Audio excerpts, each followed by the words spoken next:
What makes people pull out their wallet? It's not logic, it's emotion. Your customers might think they buy because of price or features, but deep down, something else is driving them. In this video, we'll uncover the hidden psychology behind why customers buy, and how you can use it to grow your business. Welcome to our channel. Let's get into it. Dr. Andrew Huberman, a well-known neuroscientist and professor, says that evidence indicates the brain's emotional centers activate faster during decision-making. This suggests that a gut feeling precedes conscious rationalization.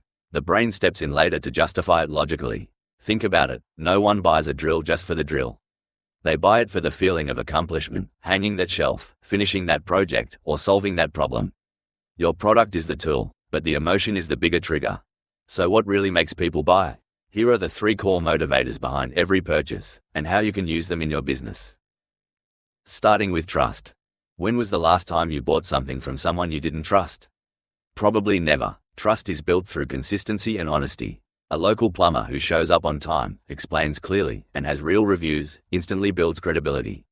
People don't just buy plumbing, they buy peace of mind. Next is belonging.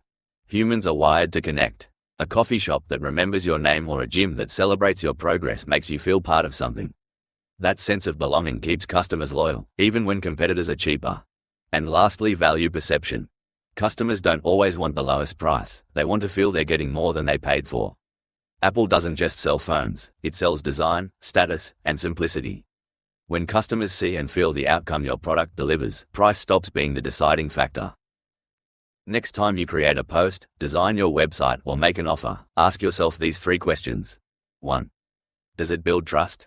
2. Does it connect emotionally? 3. And does it show real value?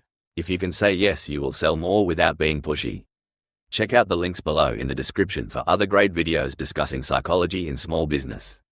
If this helped you understand your customers better, hit subscribe and we'll see you in the next one. Thanks for watching.